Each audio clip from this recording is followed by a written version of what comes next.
ये जर्नलिस्टों के लिए इसलिए बनाया गया है कि ये इंतहाई मुश्किल दौर में काम करते हैं, सही, मुश्किल हालात में काम करते हैं और इनकी पूरी लाइफ डिस्टर्ब हो जाती है। इसलिए एक एक्स्ट्रा ऑर्डिनरी सिस्टम बनाया गया है, जिसको लोग एतराज करते हैं कि जी सबके तो एक जैसी सैलरी है, इनकी अलग है।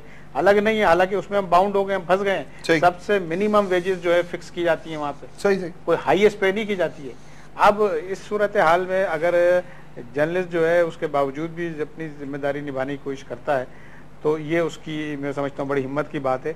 बाकी जो आपने बात की कि इस सुधरना ना सुधरना हालात का, ये डिपेंड करता है उन पे जो बिगाड़ रहे हैं। सही।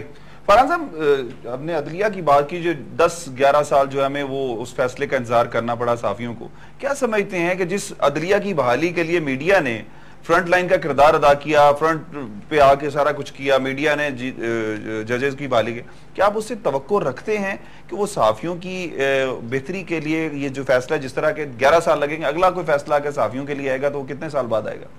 इंतहाई माजरत के साथ मियाँ साहब के जहाँ पर कम से कम फ्रंट पेज पे 4 कॉलम खबर लग सकती है किसी जज के रिमार्क्स पर और फैसले पर, तो वो तो शायद वो फैसला कर सके। सही। अदरवाइज उसको और पता हो कि सिंगल कॉलम नहीं लगनी तो फिर वो शायद फैसले को डिले करेगा। और साफियों के हवाले से अगर फैसला करना है तो मुश्किल से खबर किसी 304 पेज पे लग जाए और किसी बुलेटिन में, चैनल पे किसी 5वीं 6ठी उसमें नंबर पे आ जाए तो आ जाए।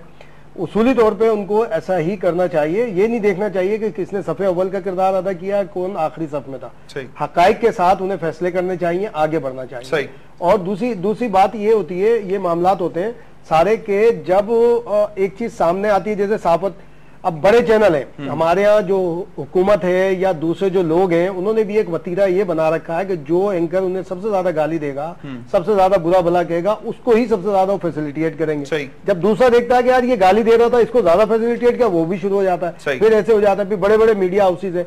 बात यह कि जो हुकूमत को भी चाहिए इसमें लाइन ड्रॉ करे। जो सदर आसिफ जरदारी कहते हैं कि जी बेइज्जत कराने क्यों जाते हो, तो इस पर उनको खुद भी सोचना चाहिए। फिर दूसरा ये कि अगर बड़े चैनल है उन्हें बिजनेस मिलता है बहुत सारा, इसी तरह जो छोटे चैनल जो चल रहे हैं किसी ना किसी तरह, उनको बिजनेस नहीं मिल रहा या मुश्किलात हैं, जो उनके ऑफिस में और मीडिया हाउसेज में काम करते हैं उनको प्रॉब्लम्स हो रही हैं। तो इसको भी कम से कम हमारा जो इंफॉर्मेशन डिपार्टमेंट है, मरकजी भी और सूबाई भी, उसको कम से कम देखना चाहिए स्पॉन्सर करने के लिए कि भाई कम से कम कहां से इनको मामला बेहतर किए जा सकते हैं, ताकि एक अच्छाई की जानिब जाया जा सके, अच्छाई के लिए मामला को किया जा सके। इसके लिए कहीं ना कहीं लाइन आपको निकालनी पड़ेगी किसी ना किसी तरह से आपको।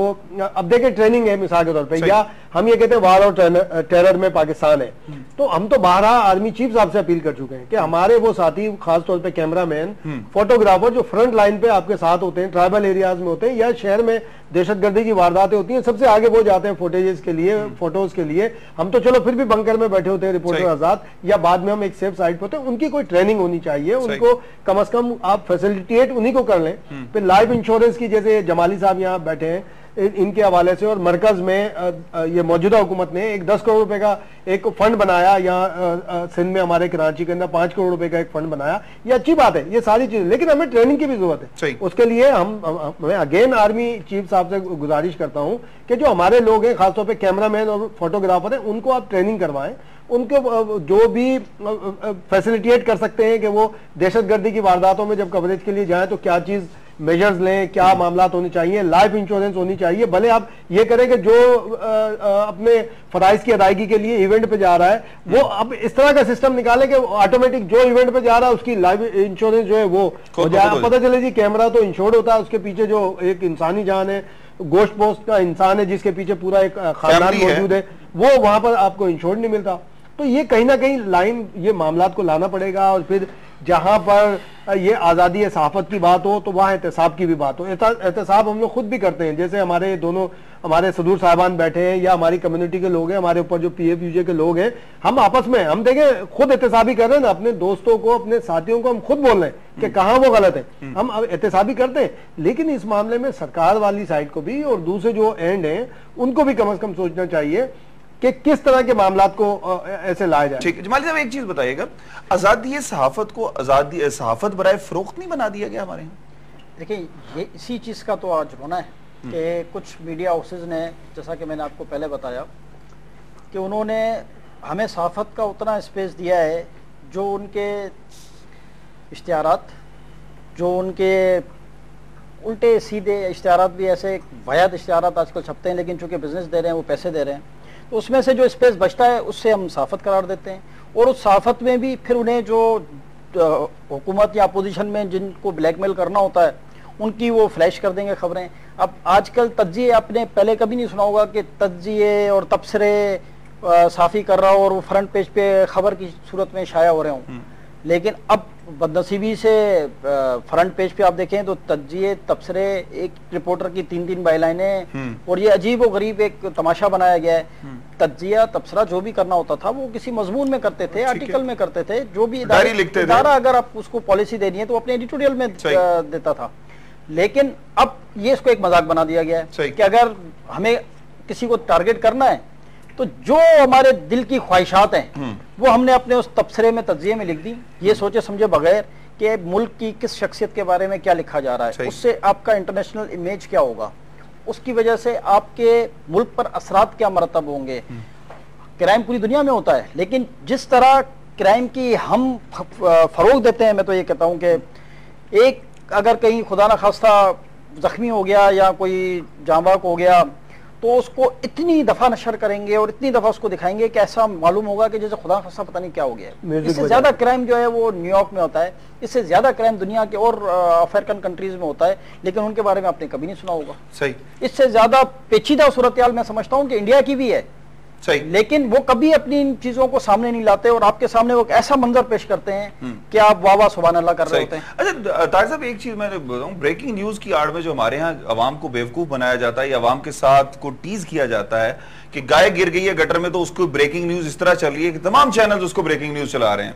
अगर किसी की बिल्ली मर गई है या कुछ हो गया, बिल्ली कहीं फंस गई है, तो वो भी हमारे यहाँ ब्रेकिंग न्यूज चल रही होती है। क्या क्राइटेरिया है? क्या ये सहाफत है? क्या क्राइटेरिया है कि ब्रेकिंग न्यूज क्या है? क्या इन लोगों को, हमारे यहाँ मीडिया हाउसेस को या चैनल्स को या अखबारात को कुछ पता नहीं ब्रेकिंग न्यूज क्या होती है? नहीं, मेरा ख्याल है ऐसा नहीं है कि पता नहीं है, पता सब है। और जैसे मैंने पहले आपको कहा था कि इस मुल्क में मसाइल बहुत हैं, बेशुमार हैं, और अगर उनकी तरफ जाएं, उनकी कवरेज करें सही तो और उनका हल निकले तो मैं समझता हूँ ये बड़ी सर्विस होगी इस कौम की और इस मुल्क की।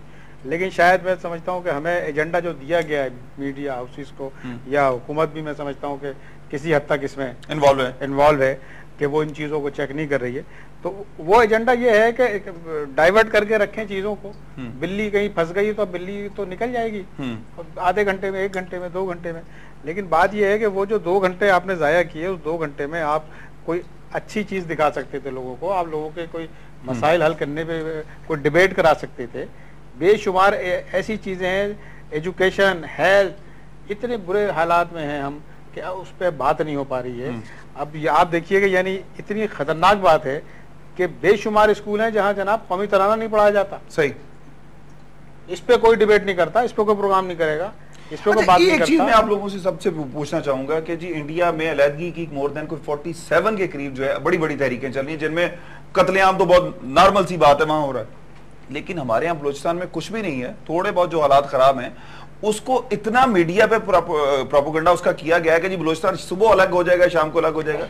क्या हमारा मीडिया हाउसेस के ये जो एजेंडे हैं, क्या हम अपने नेशनल इंटरेस्ट को कभी मद्देनजर नहीं रखेंगे? चलो, ये तो आपने जो बताया बलूचिस्तान वाला है तो ठीक है, लेकिन आप ये बताएं कि हमारे यहाँ बड़े बड़ी चैनल्स के ऊपर कॉमेडी प्रोग्राम आते हैं। अगर हुकूमत फैसला करती है कि हिंदुस्तान से तिजारत करने के लिए उसे दोस्त मुल्क करार दिया जाता है, तो कराची से लेके कश्मीर और कश्मीर तक दीवारें रंग दी जाती हैं कि हिंदुस्तान हमारा अजली दुश्मन है, उससे दोस्ती का मतलब तबाही होगी। लेकिन हर चैनल पे आप अपने लीडरों को, मैं कहता हूँ ये करप्ट हैं, बदउनवान हैं, पता नहीं क्या कुछ है, लेकिन लीडर हैं, इलेक्शन में झूठे वोट लेके आ गए। आप जब उनको तज़ीक का निशाना बना रहे होते हैं, उनके डांस दिखा रहे होते हैं, उसके पीछे गाना इंडिया चला रहे होते हैं, इसका कोई पूछने वाला नहीं है, इसके लिए कोई चीफ जस्टिस पूछने वाला नहीं है कि आपकी कोर्ट के अदालतों के अंदर आता है कि हमारे मुल्क के अंदर इंडियन चैनल बंद किया जाए। तो जब हमारे मुल्क में इंडियन चैनल बंद करने के लिए पिटीशन आती है तो फिर इस पर भी बात होनी चाहिए कि जो तज़ीक आमेज अंदाज होता है उसके पीछे मेहंदी लगा के रखना और पता नहीं कौन कौन से इंडियन गाने चलाए जाते हैं, फिर वो भी बंद होने चाहिए। ताहिर साहब, इसका मुस्तकबिल कैसे देखते हैं आजादी सहाफत का पाकिस्तान में? बहुत मुख्तसर। देखिए, मैं तो ब्राइट देखता हूँ। सही। इन तमाम सूरत हाल के बावजूद मैं समझता हूँ कि आने वाले दिनों में बेहतरी आएगी और मजीद हम आज़ादी, जितनी आज़ादी मीडिया को मिलेगी उतना जमहूरी मुल्क होगा। जमाली साहब, क्रिमिनल्स को कैसे जर्नलिज्म में आने से रोका जाएगा? क्रिमिनल्स को रोकने के दो तरीके हैं।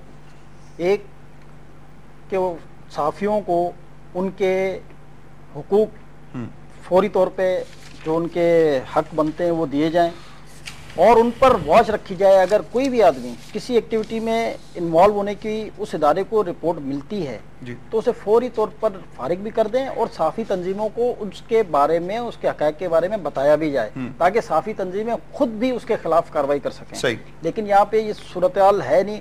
बाज़ दोस्त हमारे साफ़ी बताते हैं कि बाज़ चैनल खुद प्लान करते हैं क्रिमिनल्स को, क्योंकि उनके भत्तों पे, उनके चंदों पे या उनकी कमाई पे वो चैनल फरोग पाते हैं। तो यहाँ ये इश्यूज हैं, इन सबको अगर टेकअप करेंगे तो इंशाल्लाह मुस्तकबिल। इम्तियाज खान फरहान साहब, ताहिर हसन खान साहब, GM जमाली साहब, मैं आपका बड़ा मशकूर हूँ। आज़ादी सहाफ़त के आलमी दिन के मौके पर आपने हमारे प्रोग्राम में शिरकत की। नाज़रीन किराम, यकीनन मेरे पास इस वक्त एक बहुत बड़ी तवील फहरिस्त है जिसमें पाकिस्तान में सहाफ़ती खिदमात अंजाम देते हुए शहीद होने वालों के नाम है, जिनमें वली खान बाबर भी है, जिसमें खादिम हुसैन शेख भी है, जिसमें जो है सलीम शहजाद भी हैं और बहुत सारे दीगर हमारे दोस्त हैं जो सहाफ़ती खिदमात अपनी पेशा वराना जिम्मेदारियां अदा करते हुए शहीद हो गए हैं। मुझे खादिम हुसैन शेख की डेड बॉडी देखने का इत्तफाक हुआ, जिसको रॉकेट लॉन्चर के जरिए उसको शहीद किया गया था, जिसमें चीथड़े उड़ गए थे। लेकिन नाजरीन, क्या ये वही लोग हैं जिन्होंने क्रिमिनल्स के खिलाफ, जिन्होंने वो ऐसी स्टोरियां फाइल की थी जिसकी वजह से वो क्रिमिनल्स बेनकाब हुए थे? यकीनन हुकूमतें कभी भी सहाफ़ियों से खुश नहीं रह सकती और बहुत सारे सहाफ़ियों से नाराज भी होती हैं, लेकिन कुछ सहाफ़ी होते हैं मखसूस जिनसे हुकूमतें खुश भी होती हैं।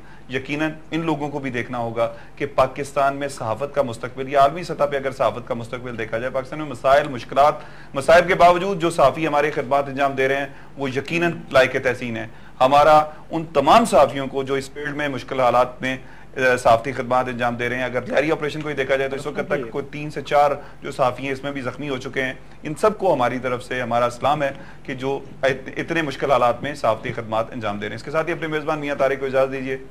अल्लाह निगहबान। पाकिस्तान जिंदाबाद।